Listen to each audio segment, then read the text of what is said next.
Selamat datang kembali di Era Entertainment. Selamat datang kembali di The Golden Cross Playlist. Seperti biasa, hari ini kita akan melanjutkan review saham part yang ke-274. Namun sebelumnya, bagi teman-teman yang mungkin belum subscribe channel YouTube ini, sekali lagi jangan lupa tekan tombol subscribe, nyalakan lonceng notifikasinya, agar teman-teman tidak pernah ketinggalan informasi-informasi terbaru dari channel ini. Di part yang ke-274 hari ini, kita akan mereview kurang lebih ada 8 saham, di mana kita akan merosting semua saham yang bergerak di sektor farmasi. Kira-kira seperti apa? Yang pertama kita punya saham Kimia Farma, di mana saham ini ditutup stagnan di harga 2.440. Saham ini sempat naik cukup tinggi, namun setelah itu dibanting dan akhirnya closing di 2.440.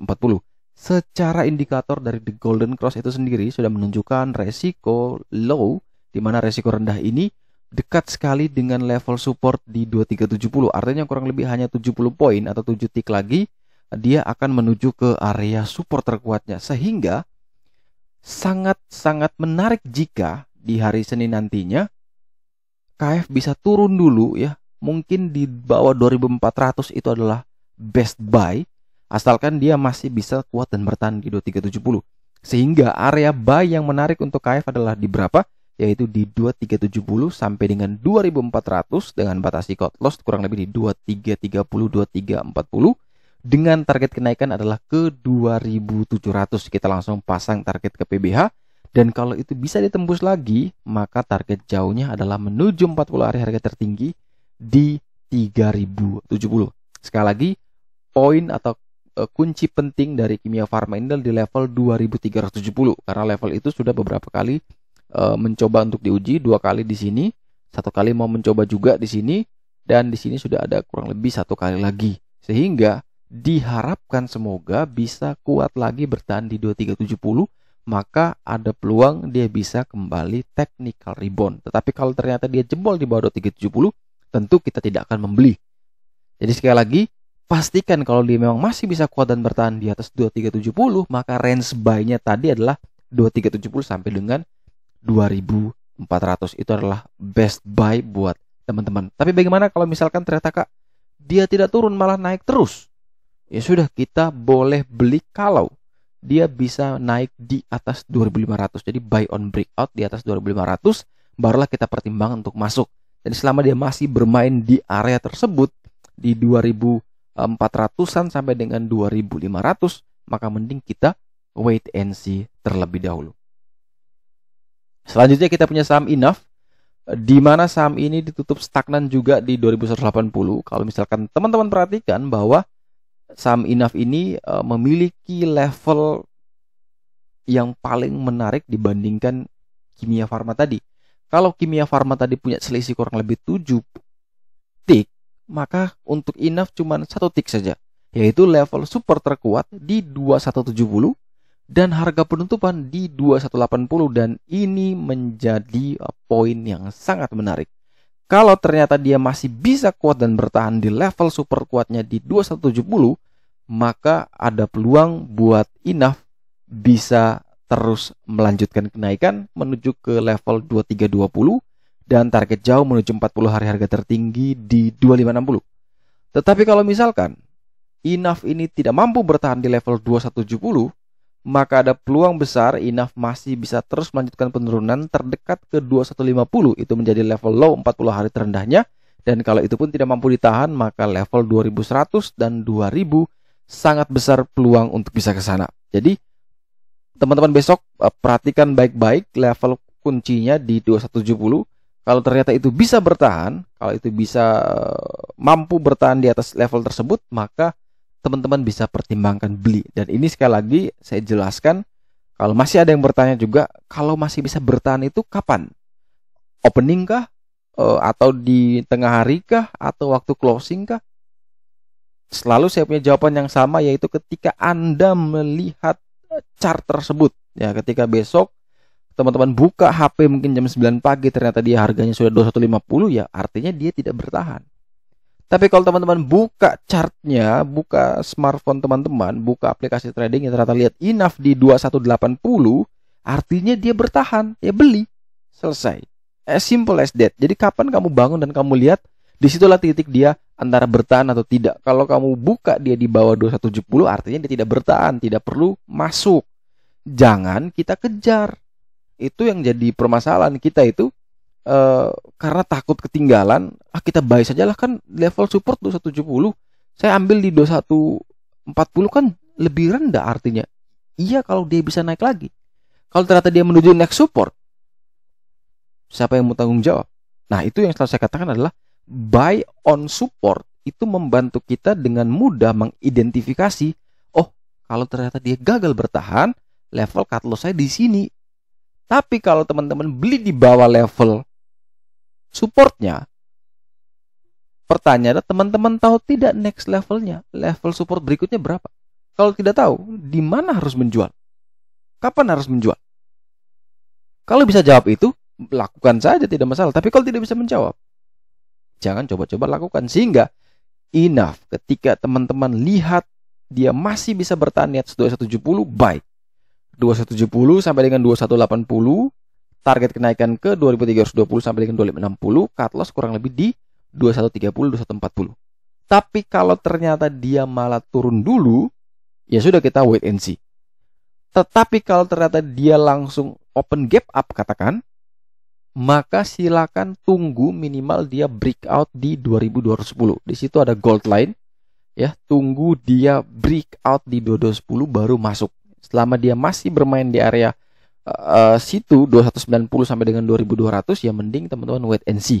Tapi kalau ada yang merasa bahwa kan cuma beda beberapa tick saja dari 2170 di 2190 atau di 2200, kenapa tidak masuk? Ya bebas. Mau masuk di level berapapun bebas, asalkan apa? Teman-teman tahu profil resiko masing-masing. Karena apa?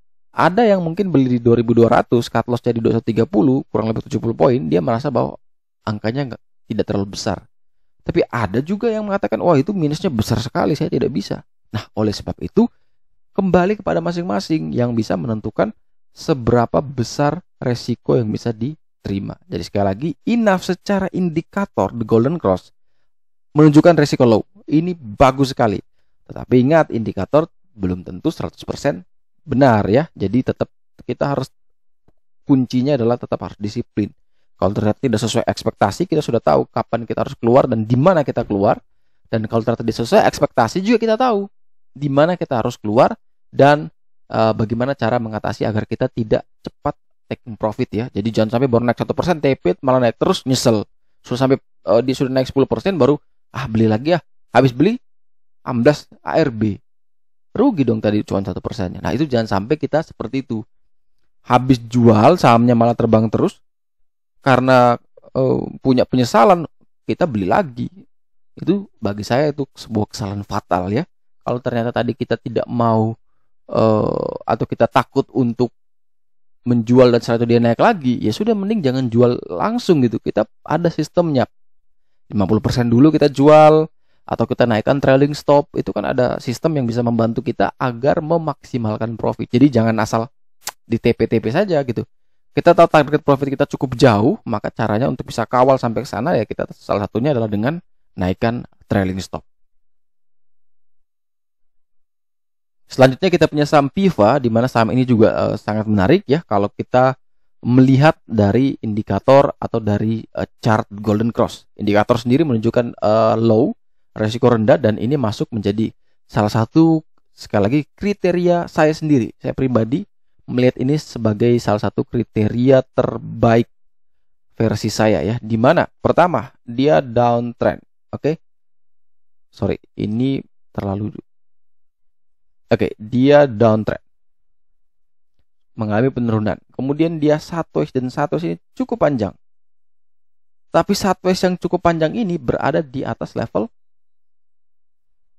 PBL. Ya, PBL 950, dia di 955, artinya apa? Masih berada di atas. 3 syarat ini terpenuhi dan itu masuk sebagai indikator Ronaldo ya. Saya namakan Ronaldo, itu indikator saya pribadi yang saya buat karena saya merasa bahwa indikator tersebut membantu saya menghasilkan profit. Tentu hal ini tidak bisa digeneralisir semua bahwa indikator saya paling terbaik.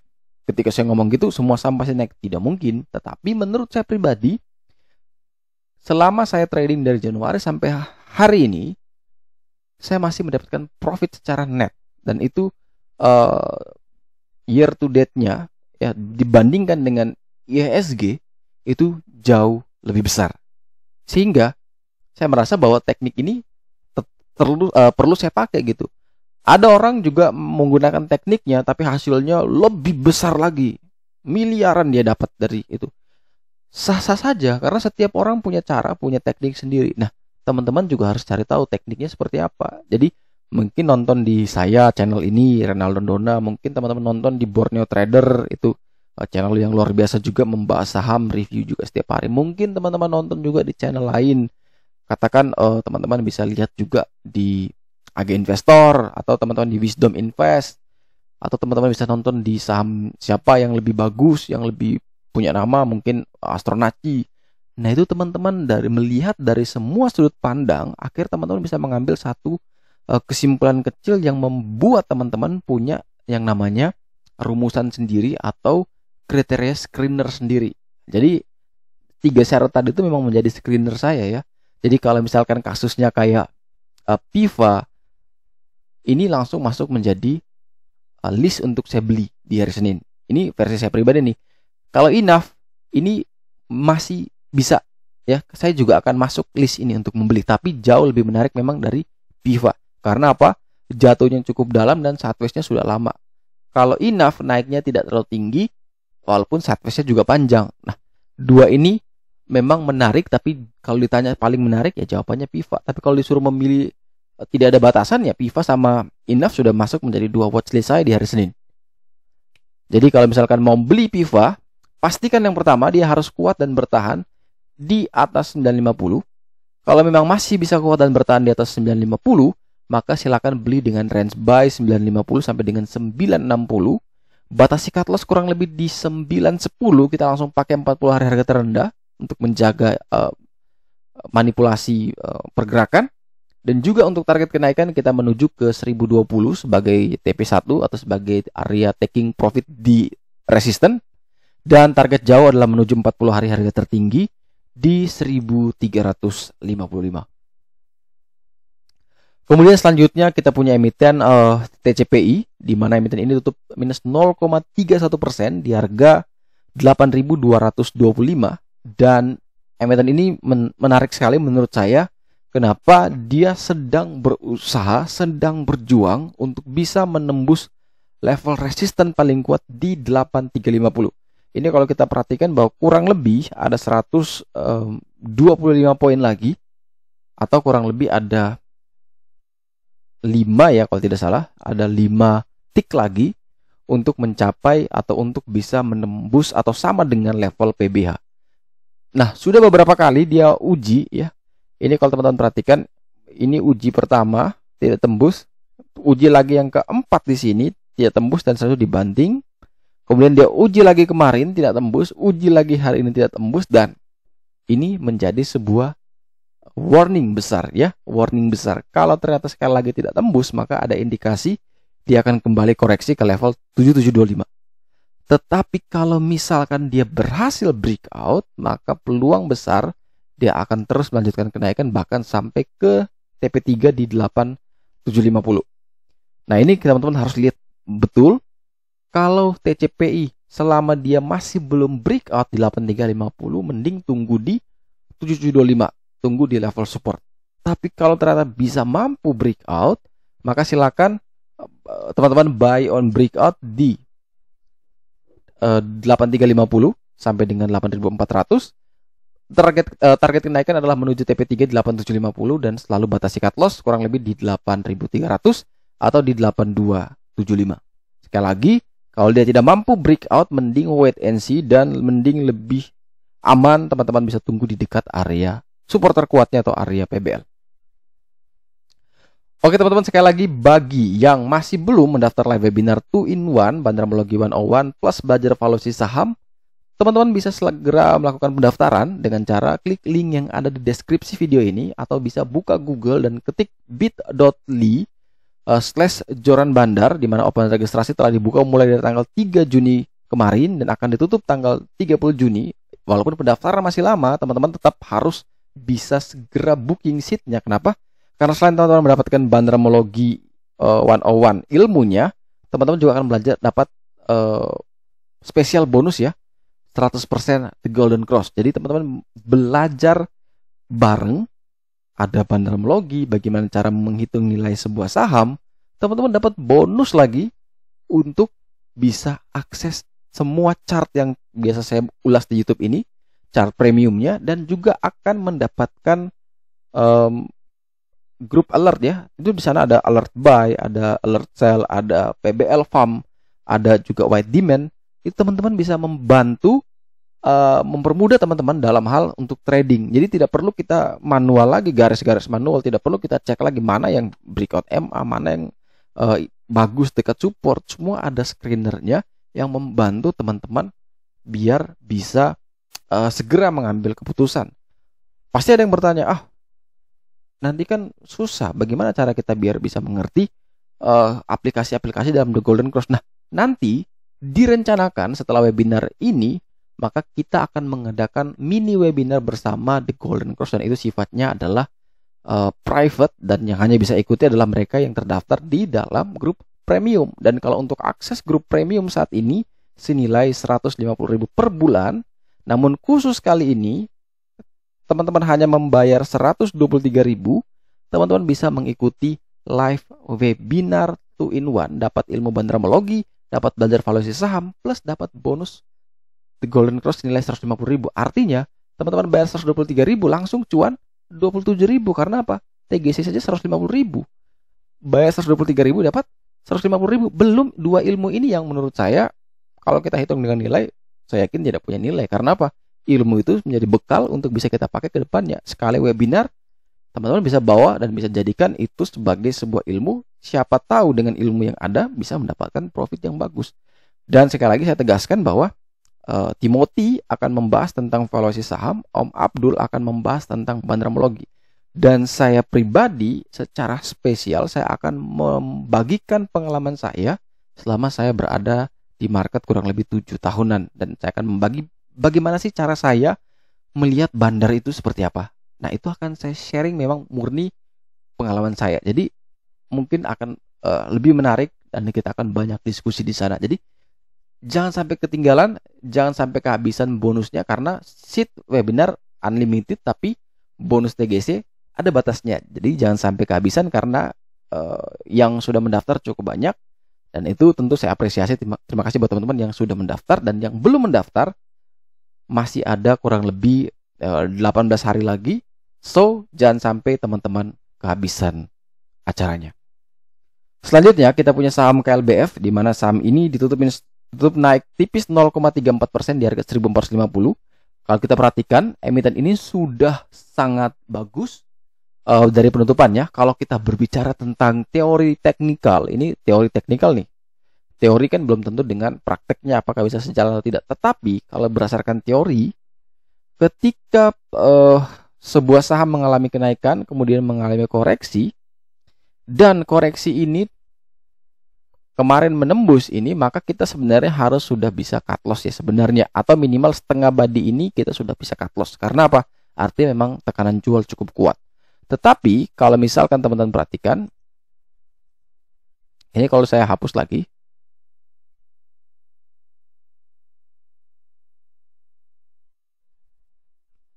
di sini ketika dia mengalami kenaikan ya, ketika teman-teman lihat dia mengalami kenaikan, nah kenaikan ini sudah membentuk satu pola, yaitu pola saya bilang pola mendaki ya. Nah, pola mendaki ini artinya dia ada tekanan buy yang cukup bagus. Ketika dia mampu melewati satu candle sebelumnya, dia bisa ditutup lebih tinggi, itu artinya ada indikasi yang bagus. Dan ini ada harapan bahwa dia masih bisa terus melanjutkan kenaikan. Ini kebetulan kayaknya mentok support ya. Kalau kita tarik garis di sini kayaknya mentok support. Sehingga kalau ini bisa break, maka dia akan kembali menguji ke level 1.500. Nah, ini kalau kita berbicara tentang teorinya. Kalau kita lihat dengan aplikasi yang sesimpel The Golden Cross, maka jelas di sini langsung indikator menunjukkan resiko medium, artinya 50-50. Antara kalau dia naik dapat cuan lumayan, kalau dia turun lossnya juga lumayan. Harga di 14.50, kalau dia ke 14.15 itu kurang lebih ada 35 poin. Kalau dari 1450 ke PBH-nya di 1500, artinya ada 50 poin. Artinya teman-teman kalau beli di harga saat ini di 1450, maka teman-teman mengorbankan kurang lebih, kalau tepat ke level support itu ada 35 poin berbanding dengan 50 poin menuju resisten. Secara risk reward, apakah itu 1:2? Jawabannya tidak ya, sehingga resikonya berada di resiko medium ya. Tidak bisa kita katakan ini low risk. Ini masih medium risk. Sehingga apa yang bisa kita lakukan dengan harga saat ini? Maka jawaban saya adalah mending ya, teman-teman lihat situasi dan kondisi di hari Senin nantinya. Kalau misalkan dia bisa turun di bawah 1450, katakan mungkin di 1430, silahkan buy. Karena apa? Karena dia dekat sekali dengan area PBL. Kunci pentingnya adalah pertama, harus bisa kuat dan bertahan di 1415. Kalau ternyata dia bisa kuat dan bertahan di 1415, silakan lanjut ke syarat kedua, kriteria kedua, yaitu area belinya 1415 sampai dengan 1430. Kemudian prepare level cut loss-nya kurang lebih di 1400 dengan target kenaikan pertama ke 1500 dan target jauh ke 1570. Selanjutnya kita punya saham Sido, di mana saham ini ditutup stagnan di harga 775. Kalau misalkan teman-teman perhatikan bahwa Sido ini seperti mau naik juga tidak mau naik, mau turun juga tidak mau turun, entah dia mau apalah. Pusing kalau kita lihat chart saham Sido ini kayak jalur apa begitu ya. Jadi cuman lurus begitu, stagnan, satu way gitu kan. Tidak ada yang menarik-menariknya gitu. Tapi kalau sekali dia terbang, wah semuanya pasti mulai bahas Sido. Kalau orang fundamental pasti akan beli ya. Semakin sideways dia semakin masuk, atau kalau dia lebih turun dia akan beli. Tapi kalau kita yang teknikal, model seperti ini memang sangat susah. Kita mau ambil rentang jual belinya tuh tipis. Cuman menunggu kapan dia mau naik gitu. Nah, biasanya kalau tipe orang teknikal tidak akan mungkin masuk level ini. Tidak akan mungkin. Kenapa? Buang-buang waktu, uangnya tidak bisa muter. Begitupun juga saya pribadi ya. Ini karena tidak ada downtrend parahnya. Dia benar-benar sideways selama 40 hari. Tidak menarik buat saya. Kriteria downtrend itu tidak masuk ya.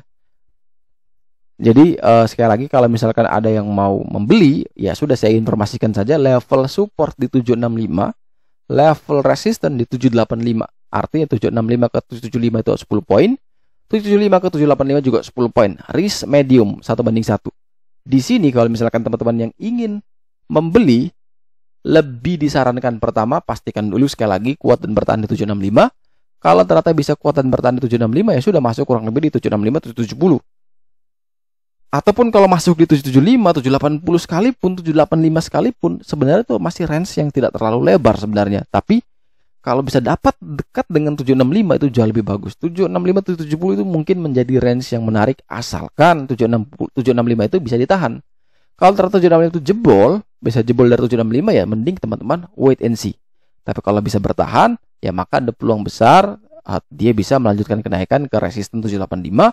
Kalau resisten 785 itu bisa ditembus, maka dia bisa terus melanjutkan kenaikan menuju ke 40 hari harga tertinggi di 820. Selanjutnya kita punya saham Soho, di mana saham ini ditutup minus 0,42% di harga 4760. Dan sekali lagi emiten ini juga masuk menjadi salah satu emiten yang daftar screener saya itu sudah lolos ya harusnya. Ini naik tinggi dibanting sideways, dan sideways saat ini berada di atas level PBL. Ini menurut saya menarik. Level PBL-nya juga tidak terlalu jauh sehingga bisa dipertimbangkan untuk masuk, dengan catatan adalah pertama harus bisa kuat dan bertahan di level 4700. Kalau ternyata dia bisa kuat dan bertahan di level 4700, maka silakan masuk syarat kedua, yaitu area belinya di 4700 sampai dengan 4730. Semoga dia bisa ke 4730 dengan target kenaikan adalah menuju ke 5150 sampai dengan 5500, dan silakan batasi cut loss kurang lebih di 4670, 4660 agar teman-teman bisa terhindar dari penurunan yang jauh lebih dalam, yaitu menuju ke 40 hari harga terendah di 4500. Jadi ketika dia open langsung jebol di bawah 4700, kita wait and see, jangan masuk. Kita hanya akan masuk kalau ternyata dia masih bisa kuat dan bertahan di level 4700. Kalau misalkan dia bisa open dan turun di 4730, 4720, wah itu perfect untuk kita masuk. Silakan masuk di area tersebut. Cut loss kurang lebih di 4660, 4670. Target kenaikan adalah menuju ke 5150 sampai dengan 5500. Dan saham terakhir yang akan kita review di part yang ke-274 hari ini adalah saham IRA, di mana di sini saya agak ganti sedikit ya, mungkin tulisannya berbeda warnanya. Di sini indikator agak sedikit error membacanya, bukan karena indikatornya error, tapi karena data feeder yang kita ambil dari sekuritas itu mungkin sedang dinonaktifkan atau sedang apa, sehingga hasilnya berbeda. Di sini tulisnya 1550 ya. Tapi ternyata saya cek dari aplikasi RTI di harga 1540 ternyata closing. Oke, kalau kita pakai 1540 katakan, maka di sini memang cenderung menurut saya tidak bagus untuk kita ambil. Kenapa? Karena sekali lagi dia sedang berada di satu titik di mana dia mengalami decline ya, penurunan. Nah, penurunan ini itu terkonfirmasi ketika dia tidak mampu bertahan di level pentingnya, level supportnya di 1645. Nah, dia sudah turun dari level tersebut sehingga level itu menjadi level resisten. Dan di sini ada peluang atau space terbuka lebar untuk dia menuju ke level PBL di 1415, dan ini jaraknya cukup jauh, cukup lebar. Kalau misalkan ambil di saat ini dan ternyata dia jebol ke 1415 ya, tentu minusnya dalam. Sehingga lebih disarankan teman-teman untuk menunggu di dekat dengan 1415 ya. Jauh lebih menarik. Mungkin 1415, 1450 lah teman-teman bisa pertimbangkan mulai oke, ini baru bagus. Tapi selama dia masih belum ke area sana ya mending teman-teman wait and see. Atau sampai kalau misalkan dia bisa breakout lagi di atas 1645. Kita pasang cukup jauh karena ini saham punya volatilitas tinggi. Jadi pertama kalau dia breakout 1645 baru kita masuk. Atau yang kedua dia turun di dekat 1415. Nah, baru kita mulai pertimbangkan masuk ya, 1415 sampai dengan 1450. Jadi selama dua poin ini tidak bisa terpenuhi ya tidak ada alasan buat kita untuk entry di harga saat ini. Oke, sekian dulu review saham part yang ke-274 hari ini. Terima kasih banyak teman-teman yang telah setia menonton. Sekali lagi jangan lupa like, subscribe, dan share agar semua informasi dalam video ini dapat berguna, bermanfaat, dan tentunya bisa menjadi panduan trading di keesokan harinya. Sekali lagi, terima kasih banyak. Sampai jumpa dan semoga membantu.